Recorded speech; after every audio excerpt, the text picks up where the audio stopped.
Friday, usuku lamazwi ayisikhombisa uJesu esesiphambanweni. Izwi lokuqala silithola ngokuloba kaMvangeli ongcwele uLuka, chapter 23 verse 34. uJesu wathi Baba bathethelele ngokuba abakwazi abakwenzayo. Bathandekayo enkosini, lapha sibona uJesu uyalenga esiphambanweni, uzwa ubuhlungu nesiqalekiso ngenxa yokona kwethu. Sebekwenze konke okubi esingakucabanga, okwakufiswa izinhliziyo zabo. Sekusele nje ukuba uJesu afe. Ngokwabo sebenqobile. Sithola nabantu bamile iqhubu neqongololo bamile bayabuka. Sekuze kahlala neziphathimandla zezwe zeza lapha eGolgotha, zizozanelisa ukuthi ngempela isitha sazo sifile. Bathandekayo, simthola uJesu uyalenga esiphambanweni, wopha igazi ezandleni nasezinyaweni nasekhanda lakhe, sebeze bamxisha nomqhele wameva. Umzimba wakhe wonke ugcwele imvimbo okufanele ibe ngeyami. Kodwa konke lokhu simthola uJesu ekwamukela ukuze afeze inhloso kayise owemthumileyo. Simthola la uJesu ekhulekela izitha zakhe kuyise, ethi Baba bathethelele ngokuba abakwazi abakwenzayo. Ngempela babengakwazi abakwenzayo, babengazi ukuthi babethela inkosi yamakhosi, babethela indodana kaNkulunkulu, babethela uMesiya, babethela umsindisi wabo uqobo. uJesu ukhuluma lamazwi nje ujivaziwe, uze wahlutshulwa ngisho izambatho babelana ngazo. Lapha sithola umzimba kaJesu wembethe isimo somuntu wenyama, ulimele, uyopha. Kodwa sibona isimanga senhliziyo yobuNkulunkulu othethelela izoni, which is the accomplishment of his mission. Ngokwehla kwakhe eze lapha emhlabeni uzothethelela mina nawe, uzolungisa ubudlelwano phakathi kwami nawe noNkulunkulu. Sithola uJesu la esifundisa ukuthi kumele sixolelane, kumele sithethelelane, ukube bafowethu, kube bazalwane besiyazi imfihlakalo kaNkulunkulu ngokubethelwa kaJesu esiphambanweni. Bekuzothi namuhla sithethelelane omunye nomunye. Lokhu kungishiya nombuzo kuleli Phasika elehlukile kwamanye amaphasika, ukuthi ngabe namhlanje mina uqobo ngizimisele ukuthethelela bani, noma nawe mzalwane wami uzimisele ukuthethelela bani? Mhlambe ngenxa yobude bendlela, isimo sihamba endleleni, isimo sisishayile emndenini, emsebenzini, emphakathini, nakhona ebandleni. Kodwa lapha uJesu usifundisa ukuxola nokuxolela. Bafowethu enkosini, uma singenze njalo sizozizwa silula, sithole kuhambeka nasendleleni yokukholwa. Amen. Namuhla uza kuba nami eparadise. Lelizwi izwi likaNkulunkulu lithi kwakukhona nabanye izelelesi ezimbili abayisa ukuba babulawe kanye noJesu. uJesu wabethela nezelelesi ezimbili phakathi nendawo, esinye singakwesokunene, esinye singakwesokhohlo. Esinye sezelelesi sahlambalaza sathi, wena awusiye uKristu na? Zisindise wena kanye nathi. Esinye samphendula sasithethisa sathi, wena nawe awumesabi uNkulunkulu, nawe awumesabi uNkulunkulu, ingani ukulokhu kulahlwa ngokufaneleyo, ngokuba samukela lokho okulingene esikwenzile? Kepha uJesu akenzanga okubi. Sasisithi, Jesu ngikhumbule embusweni wakho. Inkosi yomusa yaphendula yathi kuyo, ngiqinisile ngithi kuwe, namuhla uza kuba nami eparadise. Lesi selelesi sabona ukuthi ukufa kwasemhlabeni kwasekusondela. Sabona ukuthi ukufa kwasemhlabeni kwasekusondela. Kepha saphendula, sayisola ngomzuzu wokugcina. Abantu abaningi aba-acknowledge izono zabo bayivuma. Bayaye belokhu bekhomba abanye njengalesiselelesi esihlambalazayo. Lesiselelesi asiyithathanga insindiso isifikile phambi kwaso. uJesu uthi kulesi esizisolayo, namuhla uza kuba nami eparadise. Bayaye belokhu bekhomba abanye njengalesiselelesi esihlambalazayo. Lesiselelesi asiyithathanga insindiso isifikile phambi kwaso. uJesu uthi kulesi esizisolayo, namuhla uza kuba nami eparadise. Lesiselelesi esizisolayo saba nenhlanhla, sathola umusa, sathola insindiso yomphefumulo waso. Kulelizwi lesithathu elasho uJesu esiphambanweni, sithola ukuthi indlebe kaNkulunkulu ayifinyeziwe ukuba izwe imikhuleko yethu. Waphendula, ayifinyeziwe ukuba izwe imikhuleko yethu. uJesu waphendula umkhuleko weselelesi ngaleso sikhathi. Nathi kanjalo kuwo wonke ama-challenges esibhekana nawo, izifo ezingalaphekiyo, ubhubhane nazo zonke iy'nsalelo. Lelizwi lesithathu uJesu alisho esiphambanweni lisinika ithemba, lisinika isiqiniseko sokuthi uJesu esimaziyo ukuthi uyindodana kaNkulunkulu. uJesu uNkulunkulu esimesabayo, esimthandayo, nesimkhonzayo, nesimethembayo phezu kwezinto zonke. uJesu Kristu indodana kaNkulunkulu. Uma siya kuye sithi hosana kweliphezulu, Jesu sisindise manje. Uyayizwa imikhuleko yethu, asiphe lokho esicelayo. Izethembiso zikaJesu zinguyebo, izethembiso zeNkosi uJesu zinguyebo, zingu-amen. Akasishiye, akasiyekeleli, wethembekile njalo. Amen. Makubekini umusa nokuthula ukuvela kuNkulunkulu uBaba naseNkosini yethu uJesu Kristu. Amen. Leli yizwi lesithathu likaJesu Kristu esiphambanweni. Mame, bheka indodana yakho. Wayesethi kumfundi, bheka unyoko. Ngalesi sikhathi kwakusekusele isixubwana eduze kwesiphambano sikaJesu, ekuyihlobo zakhe ezinothando olujulile. Ubona-ke laba uJesu akhuluma nabo manje. Abanye babaleka bamshiya uJesu, kodwa bona bema eduze nesiphambano. Abanye babebukela kude, kodwa laba besabanga uzihlanganisa noJesu. Uthando lwabadonsa lwabanika isibindi. Ubuhlungu abuzwayo uMaria ngalelo langa wabuhlaba ekujuleni kwenhliziyo yakhe. Phela uSimyoni lapha ku-2 verse 35 wamtshela ukuthi inkemba iyakudabula umphefumulo wakhe, nempela ikona okwenzeka ngalelo langa. Banesibindi labantu, bayazi ukuthi bahaqwe izitho ezimzondayo uJesu, kodwa abanandaba nalokho. Bayavela obala beme ngasesiphambano sikaJesu. Bonke ababekhona babona ukuthi bayizihlobo zakhe. Hey, sikhulu isibindi sothando. Baningi abathi bayamthanda uJesu nxa bephakathi kwamakholwa, kodwa bayabaleka uma sekukubi bamphike. Abamthandayo ngempela uJesu bavela obala lapho ukubi khona. Labo abanjalo-ke basendaweni yokulizwa izwi likaJesu njengoMaria noJohane abalizwayo ngalelo langa. Bathandekayo, ngifuna ukuthi labo abambonileyo uJesu ngale ndlela bawela ngisho ulwandle beyosebenza phakathi kwabantu bezinye izizwe.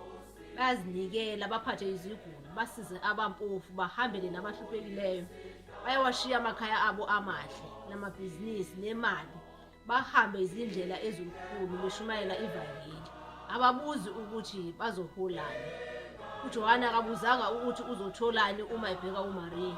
Umpostoli uPawulu akabuzanga ukuthi uzohola malini ngokuhambisa ivangeli emazweni akude.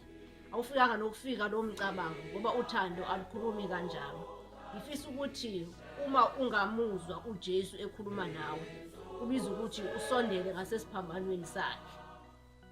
Kuyisikhathi lesi bazalwane esinzima ezweni lonke, sihlaselwa yiCOVID-19.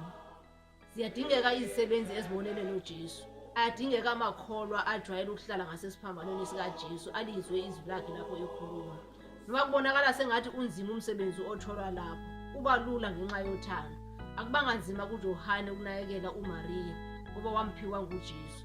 Nawe isihlobo sami, uJesu uyathanda ukunika umsebenzi ongamenzela wona.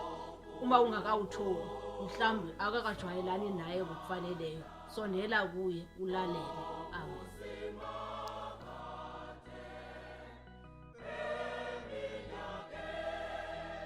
Makube kini umusa nothando oluvela kuBaba uNkulunkulu amandla wonke. Sizothatha ivesi lapha amazwi ayisikhombisa elithi Eloi, Eloi elamasabathana uNkulunkulu wami ungishiyelani na.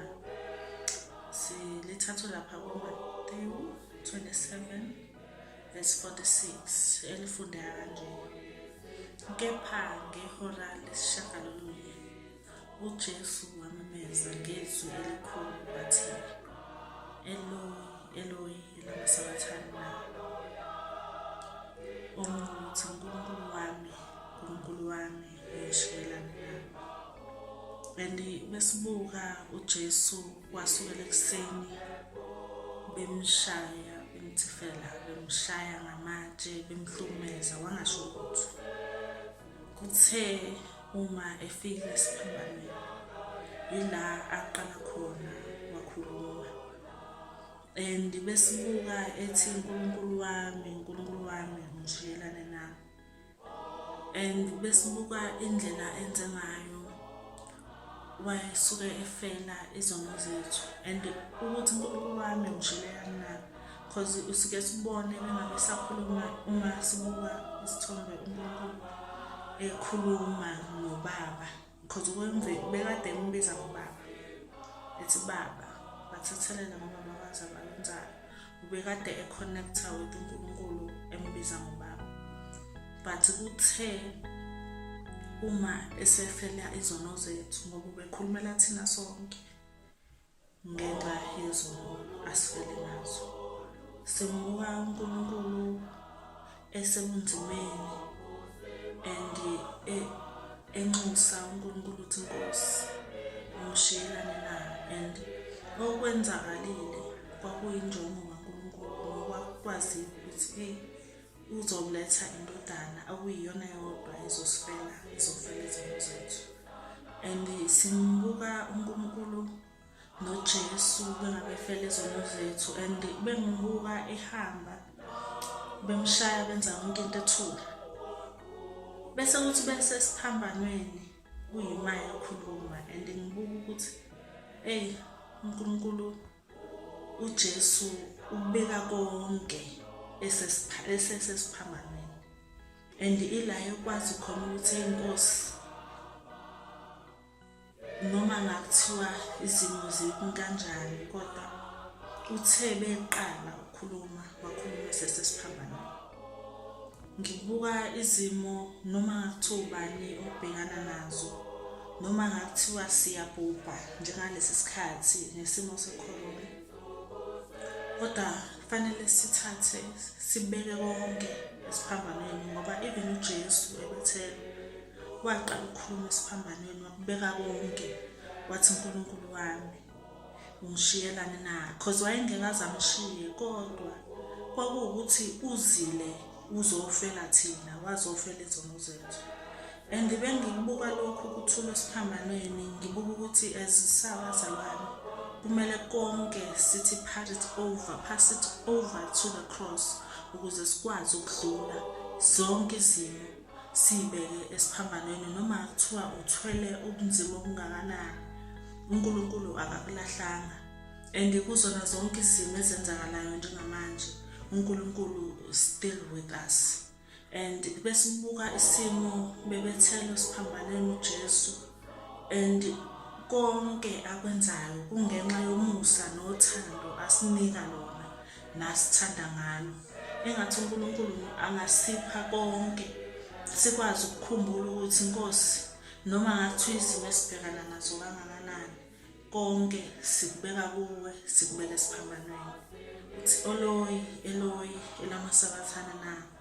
Nkulunkulu wami ungishiyelani na.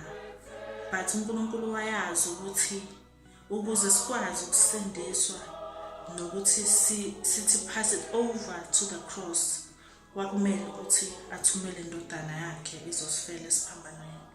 Kungumusa nothando olukhulu ovela kuNkulunkulu ukuthi namhlanje sithethelelwa izono and sikubeka konke esiphambanweni. Siyabonga umusa uNkulunkulu nothando asipha lona ngoba kuthiwa pass it over to the cross. Uyakuthwalela izono zakho. Kuthi umthwalo ubhekane nawo uzuzwe usuke emahlombe akho ngenxa yothando lwakhe alwenza waletha indodana okuyiyona yodwa ukuphela kwayo ngenxa yothando olukhulu asinikeze lona. Namhlanje uyasithembisa ukuthi pass it over to the cross. Noma ngakuthiwa izimo obhekana nazo kangakanani, zinzima kangakanani, nangalesi sikhathi sibhekene naso njengamanje uthi pass it over to the cross. Asikho isimo angenayo solution ngayo. Uthi pass it over to the cross. Zonke izinto ziyakudlula ecrossini esiphambanweni ngoba uyedwa osithanda ngalendlela athi Nkosi iba nami wami ngalesi sikhathi. Siyabonga uNkulunkulu ukuthi usiphile uthando wasipha amandla ukuthi izimo zonke esibhekana nazo uyasinxusa ukuthi asikubike esiphambanweni ngoba uyena ophethe impilo zethu nosithandayo ngakho konke. Siyabonga namasokumileyo konke sibeka kuwe nemandla wonke. Sicela egameni lethu Jesu Kristu. Pass it over to the cross and konke kuyakuphumelela ngomusa wakhe asithande ngawo. Amen. Ngokubekini umusa ngithula uvela kuNkulunkulu uBaba naseNkosini yethu uJesu Kristu. Amen.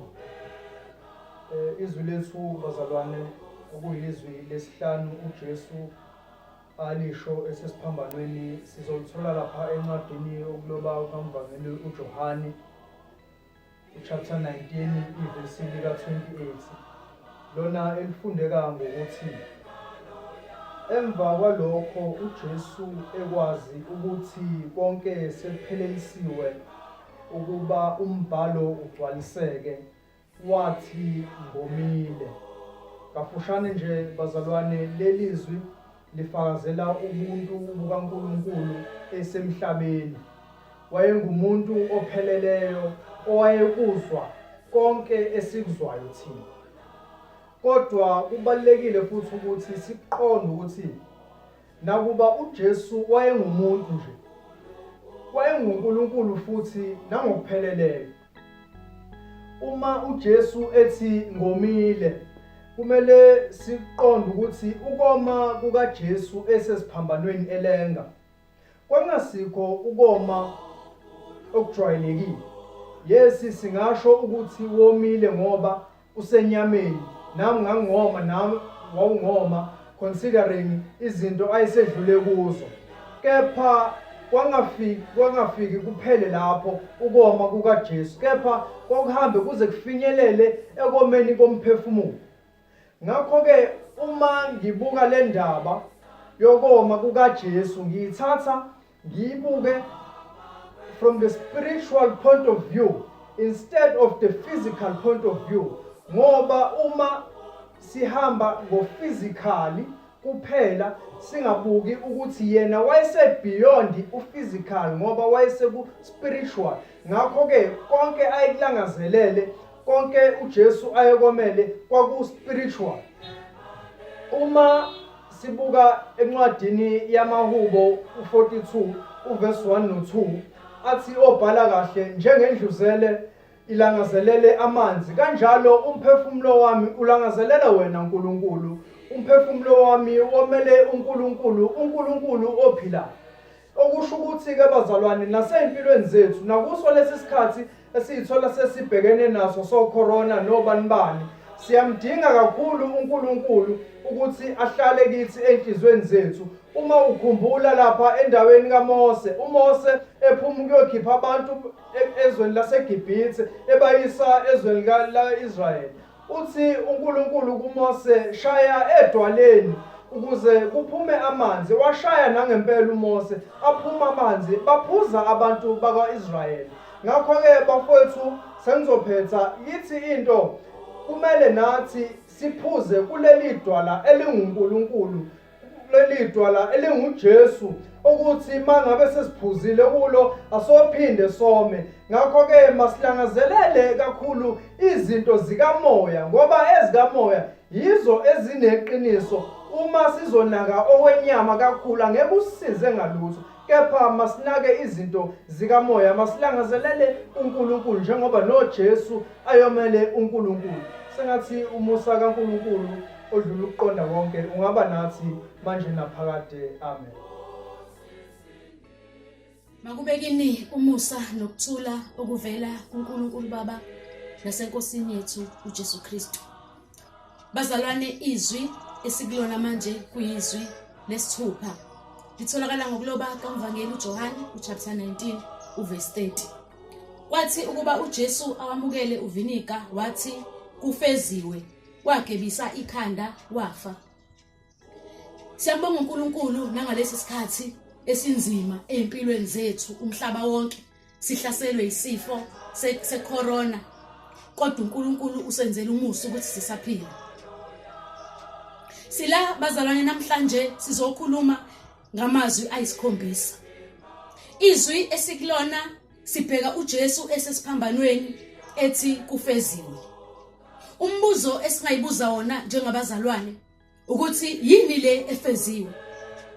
uJesu uthi kufeziwe ngoba ubheka icebo likaNkulunkulu ngaye, the purpose, ukuthi wayizonzana emhlabeni. Uthi mebuka reflector enza reflection ebheka emuva, kuhlekathisha uma ngabe kade enza lesson plan efundisa abantwana abese eyabheka ukuthi bazwile yini abantwana. Ziningi ke indlela zo-reflect. uJesu naye uyabuka ukuthi ngiwenzile umsebenzi wabe bengithume wona. Uthe uma efika esivumelanweni noqobo lwakhe ukuthi uwenzile umsebenzi, wayesethi kufeziwe. Awukwazi ukuthi kufeziwe uma ungazange uwenze umsebenzi ngendlela umuntu abekuthume ngayo afuna ukuthi uwenze ngayo.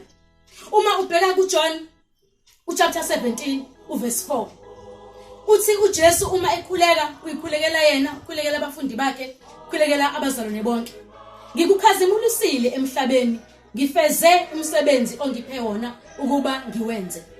Yingakho uJesu namhlanje simthola ema esiphambanweni noma elenga esiphambanweni abe nesibindi sokuthi kufeziwe.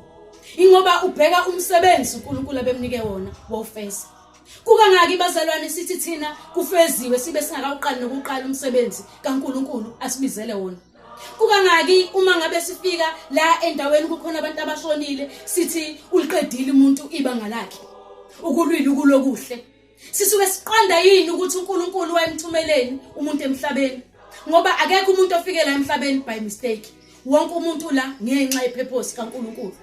Ake sikhulekeni uma kudlula leli Pasika, ke sikhulekeleni ukuthi Inkosi ngisekuyo yini indlela, ngiyawenza yini umsebenzi ongibizele kuwo, ngiyayifeza yini injongo yakho? Noma uyibuza umbuzo othi uyini injongo yakho uNkulunkulu ngami? Kuningi umuntu angakubala akwenzile emhlabeni, kanti mhlamba akaqali wenza njengoJona owathunywa eNiniva waqale wavaya eTharshishi. Bekufanele ukuthi umuntu methunywa eNiniva aqonde eNiniva. Bekufanele ukuthi umuntu umsebenzi uNkulunkulu ambizele ku awenze. Sengathi uNkulunkulu angasisiza ukuthi uma ngabe ulima unikezwe indima kuthiwa ifeze, awukwazi ukuthi uyifezile uma uzothi usuqedile ngokwakho ubheke emuva ubona idindi. Kufanele uhlehle emumva uyosusa idindi oyibonayo, noma uhlehle emumva uyogqiba imigodo eshile. Nathi njengabazalwane sibizelwe lokho ukuthi sibheke ukuthi iyini injongo kaNkulunkulu ngami, kuyini ukubizwa kwami emhlabeni, ngizokwenzani ukuze ngisho ngelilanga njengoJesu owathi kufeziwe, nami ngithi kufeziwe. Thula kaNkulunkulu okudlula ukuqonda konke, kuyolondoloza inhliziyo zenu nemicabango yenu kuKristu Jesu Inkosi yethu. Amen. Thandekayo enkosini, izwi lesikhombisa likaJesu esiphambanweni litholakala ngokuloba kuMvangeli uLuka ongcwele 23 uverse 46. uJesu wamemeza ngezwi elikhulu wathi, Baba, ezandleni zakho ngiyawubeka umoya wami. Eseshilo lokho wafa. Anesisindo amazwi omuntu ofayo, ayalalelwa, ayakhumbuleka. ayakhomba ukuthi umuntu unjani. Kanjalo lamazwi kaJesu asibonisa ukuthi ungubani. Lelizwi likhomba ubudlelwane bakhe noNkulunkulu. Ingabe thina bazalwane mina nawe ungakanani ubudlelwane bami noJesu Kristu njengoba esifela nje. Lapha uJesu umemeza ethi Nkulunkulu wami ungishiyele na?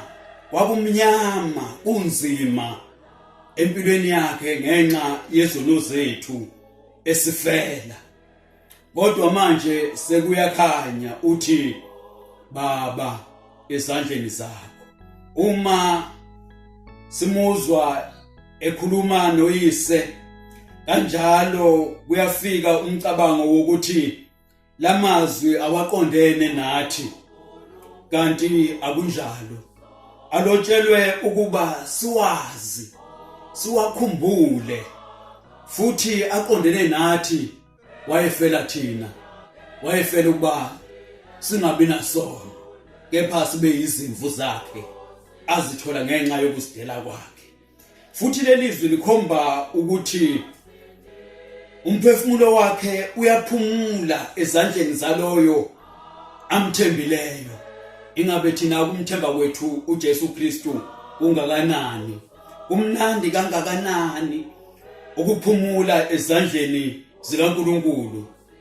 Akakho ongamthinta umuntu olapho ezandleni zakhe.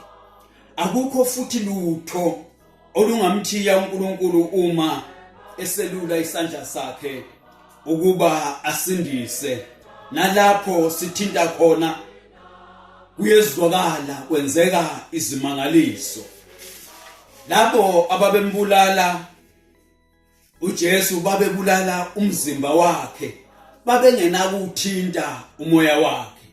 uJesu wakunikela yena ngokwakhe, ukuphila kwakhe, akakho ongamaphutsa khona. Lelizwi futhi likhomba ukuthi alukho uvalo. Ukufa kuyesabeka, kodwa uJesu akanalo uvalo lalokhu kufa. Kuyakhanya esigodini sethunzi lokufa. Leli themba liqinisile impela, liyafinyelela nangale kwethuna. Nathi asidingi ukwesaba ukufa. uJesu usikhombisile ukuthi akwesabeki kulowo owazana noNkulunkulu. uJesu wasinqobela ukufa engakabethelwa, engakafi, engakavuki. Uma idokodo leli esikulo libhubha noma liphela, sinesakhiwo ezulwini esimiyo. Lamazwi akusiwo nje awomuntu ofayo, angamazwi enkosi yokuphila, engumthombo wokuphila okumele ukuba sonke siphuze kuwo sithole ukuphila. Ukuphila kukaJesu kukunye nokukaBaba uNkulunkulu. Ukhuluma umkhululi wethu.